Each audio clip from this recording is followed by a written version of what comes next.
What's up, everybody? Coach Michael Album here from the Roofstock Academy. I am in Sacramento, California. Just got back from Colorado a couple of days ago and getting ready to head off to Portugal. I have to deal with some actually investment properties over there. So getting very excited to do so. Today, I want to talk to everybody about how to evaluate your primary residence like an investment property. So this is maybe a hot button issue for a lot of people, since a lot of people say it's my primary, it's not an investment.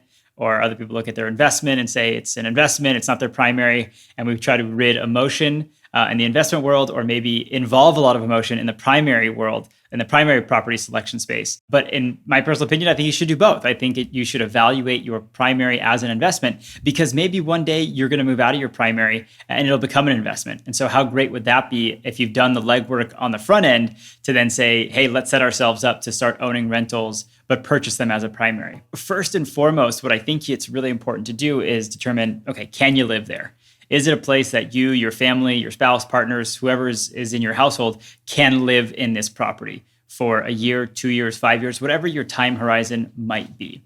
Now, owner-occupant mortgages tend to say that you need to spend at least 12 months in the property. So you can go live there for a year, and then you can move out and do whatever you want, and you get to keep that owner-occupant mortgage that you got, which is going to have a lower interest rate than if you bought that exact same property, but as an investment property. So evaluate this property. First, determine, can you live there? Second, run the numbers on the property. You have to evaluate it like it's a rental. And so you've got a mortgage payment, you've got taxes, you've got insurance, you've got utilities. So you want to run the numbers on the property while you're living there, or while you're going to be living there for that first year or 2 years or whatever the time horizon is. So calculate what that number is and total it up and see, okay, how much does it cost you? That's your housing payment. Now, let's assume you've moved out of the property. So you still have the same mortgage and taxes. Your insurance is likely going to be a little bit different, because now it's going to be an investment property insurance policy. Your taxes might change a little bit too, depending on the market. But let's say they're going to be status quo for the time being. So you change your insurance a little bit. Maybe you put in a property manager. You're no longer paying utilities, but you're still paying maintenance, repairs, CapEx, all those other type of good things that come along with property ownership, whether or not it's investment property or primary. But now you have to figure out what the market rent is. And so again, do this before you buy the property. Do this as you're investigating a property purchase for your primary, and see, okay, if I moved out, would this property cash flow or get pretty close to cash flowing? And maybe that means you don't get to have a manager in place. Maybe you self-manage for a little bit instead of paying someone else to do it. Run the numbers and see what that looks like. So this is something that I did for my primary residence. My wife and I ended up buying a condo on the Central Coast of California.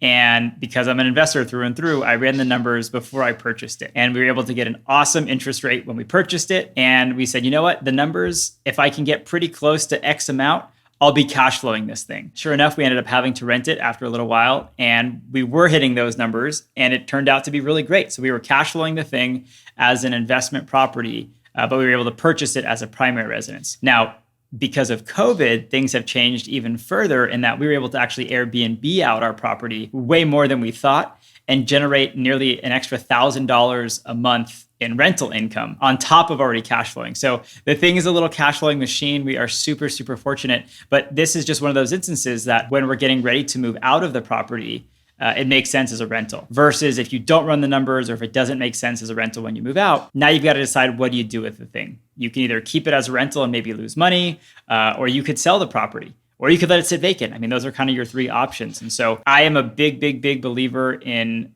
running the numbers ahead of time. And that doesn't mean that you can't do things to make it your home or to make it more attractive to you and your family. If you want to redo the bathroom, that doesn't necessarily translate to a great ROI, but it's something that you're going to enjoy while you're living in the home. Absolutely go and do those things. And the other thing that's kind of funny about all this is a lot of the upgrades that you do are ultimately going to lead to a nicer property and potentially to a higher rent. And so when we first moved into our property, we ended up redoing the kitchen. We put in the lights that we wanted. We got the fixtures that we wanted. We got the appliances that we wanted. I put in a new sink, a new single basin, big farm kitchen sink, which was a lot of fun to do.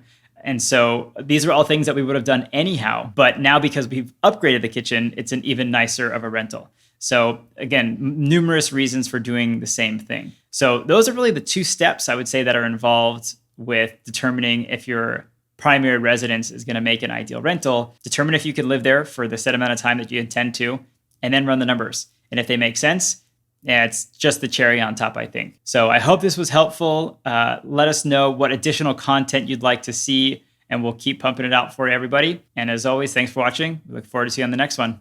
Happy investing.